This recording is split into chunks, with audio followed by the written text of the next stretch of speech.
There's sound testing with an Amazon $80 decibel meter, and then there's the shit that they do to make sure these things are quiet. It's pretty impressive.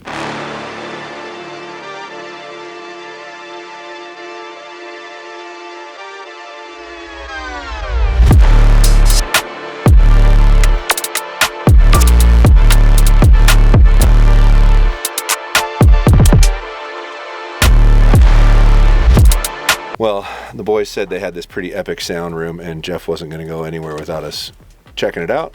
And now we're going to fire an arrow in it. There's a hole right there. Here's do ring in here.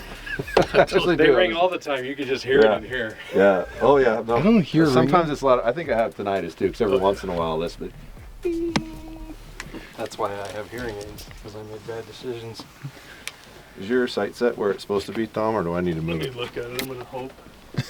Looks like we're on like 50 yards or something. No, Or you that's can normal? take it off, but that should be good at 20. Okay. Eyeball it down through there. It'll be all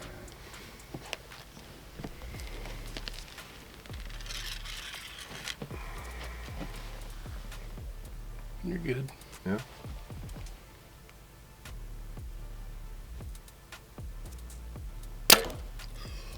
That's wild. This would be really good to test in. Yeah. Yeah, I bet. Well, in here we're testing sound and vibration at the same time, so we can kind of sequence them together within the software. So got an accelerometer that attaches to the front of the grip. The accelerometer is actually what triggers all the software, so we can time up the sound and vibration and then start to separate what's creating the sound and what we need to go after.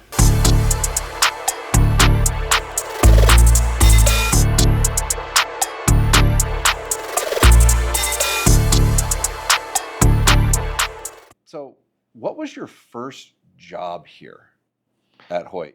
My first job was product engineer. So I graduated college when I was 28. Mm-hmm. I think that's right. 2003, and I graduated high school in 92. So it took me a minute. I went to school for a while, kind of decided I didn't want to do that. Went and hauled heavy equipment for a while, did a lot of farming, and then just decided that's not what I want to do for the rest of my life. So then I got back into school, and at that point I was a little bit more serious, a little less partying, a little bit more school, more focused on the engineering side, and then got through. But yeah, I was 28 when I graduated college, and so I came here in 2003 as a product engineer. Gotcha. What was the first product you worked on? It was a site. And it was a Hoyt site. I don't remember. It was the one that had I'm just going to describe it because I don't remember the name of it. It was the one that had the clear plastic housing on the pins that I think they had the coiled fiber optic. Fiber on the pin. Yeah, and it was a super little bitty base plate. Like, I mean, it was tiny. Mm-hmm. And that was the very first thing that was the first product I worked on, if I remember right. How much time did you have to spend on that product? Not very long. I mean, really. it was something that was driven by Randy at the time. He was looking for something that was a very minimalist type site. It was kind of his vision. And so I drew something, put it together. And then I think it was the second or third version where he was like, yeah, that'll do it. And I had pretty good chops coming out of college with respect to AutoCAD and SolidWorks at the time. So there was no learning curve for me to go design it. Sure. I had to do a little bit of research on the connection systems and the tolerancing around that. But yeah, it was less than it was a few days probably. Gotcha. Yeah.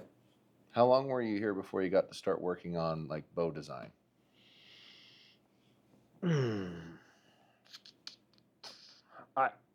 So I came here in June. Yeah. And of 03. 03. June 18th of 2003 was my start date. So by the time June comes around, everything's pretty defined and actually That was cam and a half year. down the path. It was. So you came here after cam and a half started. Yep. Gotcha. But we were still cutting parts. And Yeah. because cam and a half, I mean, it was super popular when it first came out, but it took us a long time to develop. Because if you remember right, that was also the first year of cam and a half spiral cams. Correct. And there was no less than 15 of those because they were draw length specific. Oh yeah. So I don't remember. I think the first thing I worked on was a handle. I just don't remember if it was in that development year or if it was just a couple of months later, but it wasn't very long. Gotcha. It was pretty good. It was pretty easy in the moment at that time to learn kind of the stumbling blocks or the potholes to avoid as you went through it. And we were a pretty small team at the time. Jason Fogg was the manager, Gideon Jolly, who still works here, and then Darren Cooper, and then me. That was it. That was the Hoyt product engineering team. And so there wasn't a big group of guys. We didn't have this gigantic, broad product line. I mean, we had recurves and we had hunting bows and target bows, but there was less than what we have today. Gotcha. So, well, in 2003, you had the basically the riser cut for the handle with just inset pieces and the pad down the middle of it, if I remember right, in 2003. 2003 was X-Tech. 2003 was... You might be... no, I was thinking like Viper Tech and Razor Tech had before side plates and a... Oh, you're talking at the grip. The grip. Yeah, we didn't do the when you said you thought grip. you might have worked on a grip, and that's what it would have been that year. Yeah, I didn't... No, we were working on the Ultra Elites, those grips, the tapered grips, on the Ultra Elite and the Pro Elite in 2003. We were just getting through development on that handle. Gotcha. That was our first shoot-through bows. And those grips that was all a tapered machining, and then it tapered blended into some radii that were variable radii from the throat of the grip as it tapered down into the palm of the grip to create what we thought was the perfect target grip at the time. Well, I would tend to agree with you. I thought that thing was awesome. I had a Ultra Elite and a Pro Elite back in the day, and that was hard to argue with that grip. So still to this day. Like, it was really, really comfortable. Yeah, and a lot of the stuff that we do today is still, you can definitely tell it's from the family of that original, kind of those original cross sections. Gotcha. Even though we do the adjustable and the parts that you can bolt in and whatnot. Well, and on that staff of guys that you had for engineering and design, how did you like break it up? Did like one guy design a riser, or did you all work together as a group, or how did that work? We've all had. I've been asked this question before, and generally talk about it this way. It was more of it's still this way today, but it's kind of a pack of wolves mentality. Are there people who are specialists? Yes. And at the time, Darren Cooper was doing the majority of the work on our cam system. He's one of the inventors on the cam and a half patent. Mm-hmm. And then Gideon was a little bit of a jack of all trades, did a lot of stuff with recurve limbs at that time. He was kind of the limb guy. If I'm calling specialties, and then I was the new guy who was just kind of learning and supporting as much as possible. But I got pushed into the handle side of things because it was more design and machining, and I had a little bit of experience on the backside of that coming in. And we were still making all of our prototypes were on manual mills they were Bridgeports. They weren't even CNC level. We could program them and they would run paths, but it was only 2D paths. Right. So we had like 5 ops to make a handle, and it took like days to program and multiple days to machine them. And then, so I tell these guys today, I'm like, we have a machinist to support the engineering group today. Mm-hmm. Just the volume of projects coming, and I decided a long time ago that I felt like the product engineering team would be better spent engineering products than standing in front of a CNC mill. Yeah. And so we have somebody to do that today, but back then we did it all. Yeah. We had a couple of technicians, similar to, we have 3-4 guys today. Back then we had a couple of guys that did dry fires and cycles and built tunes and deflections and determined string lengths and all that stuff. But yeah, it's different than it was back then. Yeah. So as that developed and as you got your feet under you in this company and, I guess earned your stripes, so to speak, did you ever get to like be completely in charge of designing a handle or anything like that? Or is it always like, all right, so what was the first? What was my first one? What was your first one that you got to be in charge of? Tricon. Oh no. Actually, I mean, as you look that back bow on, gets beat up a lot. As you look back on Tricon, It was our very first entry into what was known as parallel limbs. Parallel limbs, yes. And it was extremely well received. It just agree. weighed 5 pounds. I sold the crap out of them, and I actually really liked the bow. Yeah. I know there's been back and forth on that bow over the years. Oh yeah, it's one of those cults. It either has a cult following and a cult hating. Yeah. if that's the right way to say that. But when I designed the Tricon, it was around a bunch of requirements that we had with respect to like out of plane deflection and in plane deflection, and then that was the longest handle that we'd ever made. So applying those types of engineering rules is what drove it to be a 5-pound bow. Oh sure, that thing was giant, and that was easily the longest thing you'd ever made by a long shot. Oh yeah, it was longer than your longest. The target 35 bow. was humongous. Yeah, that Tricon XL was crazy. Yeah. Yeah. So that was my first. I think that was my first. Whose idea was it to make gold-plated ones? That was Randy's. That was Randy's deal. Yeah, it was I still have. Yeah, I have one. It's at my house. It was just a celebration of 75th year anniversary. Is really what it come down to. And I thought it was pretty cool. I don't remember how many we ended up doing. Originally, I was told it was 200 of them.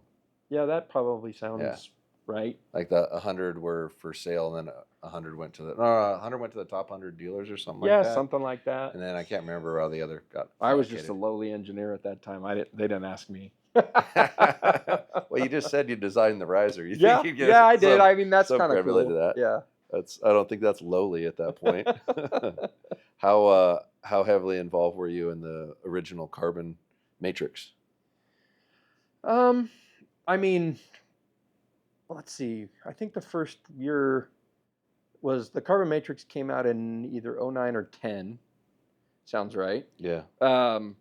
So Don Wazalewski was the lead. Him and Gideon did the majority of that work. As a team, we were heavily involved, like met on it multiple times during the week, and this to this different versions. But I wasn't a lead. I was more of a support on that. Mm-hmm. Yeah, and I didn't really. I don't remember off the top of my head, but I may have had a couple of projects like related to like a roller mount or something like that. But to be honest with you, I don't. Trying to think. There was a point in time when I was moved specifically over accessories, because Daniel Anselmo, who's still here, is the one who designed the Alpha Max, which was the same year, or they were a year apart. I can't exactly remember. But he and I worked on that. I mean, we bounced the projects off of each other. He did 95% of the work on that. Mm-hmm. But there was a time during those years where I was the value stream manager of accessories. So I was doing all the accessory stuff and sort of managing, and that was kind of my first foray into like, I got a couple people underneath me. I'm in charge of the accessory projects and the development of that. And so Gotcha.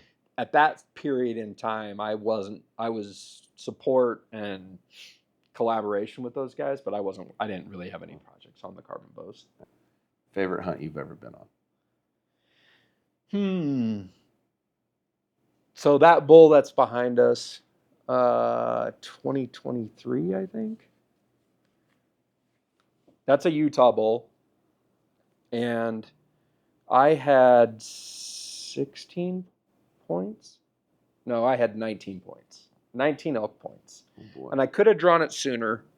And I was told maybe wait a couple of years because of the unit I wanted to hunt and the quality of bulls that was on the unit at the time. So I sort of held off. I probably could have drawn it at like 16 points, but we spent. So I hired a guy named Ryan Carter, who is an awesome, knowledgeable guide on the boulder unit in southern Utah, because I didn't have the time to learn that unit at the level that 19 points deserved.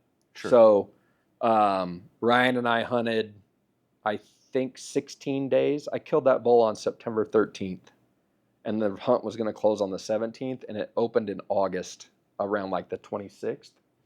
We hunted around 16 days, I think. It was 13 or 16 days. I can't remember exactly, but we were putting on 10, 12 miles a day, and we just hunted our absolute asses off. And some people kept asking me, like, aren't you nervous? Aren't you getting stressed out that you're going to not kill a bull?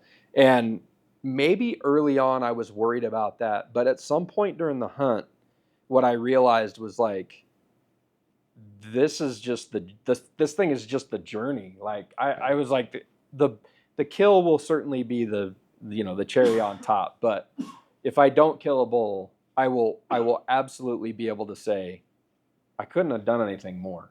Right. I couldn't have worked any harder. Yeah.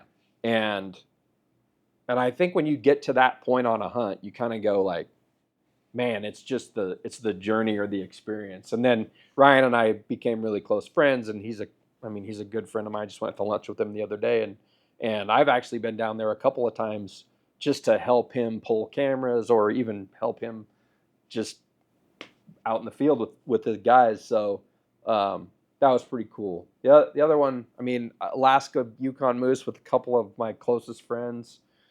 Did caribou in the Nunavut territory with Randy, but and then those are like expedition hunts, so they're grandeur and awesome. But that one we put the most work into. Gotcha. I mean, the thing that we want ultimately is, can I go take that thing, my bow, on that hunt for 16 days and just beat the snot out of it and come back and did it do everything I expected it to do? And when you go on a hunt to the Yukon, or you go on a hunt to the Nunavut territory, or you go out your backyard and climb in a tree, our goal is that the thing that never lets you down is the bow. And whether that's the shot placement, the accuracy, I mean, there's a whole lot of it's the loose nut behind it, which is us, by the way. Sure. We're always the loose nut behind the bow. But quality, accuracy. Today, there's very specific things that people make their purchasing decisions on. But when it comes right down to it, durability and accuracy, those are first. Durability first, quality, accuracy. It has to be, because, I tell my people this, my biggest responsibility in this place is to send you home with everything that you showed up to work with every single day.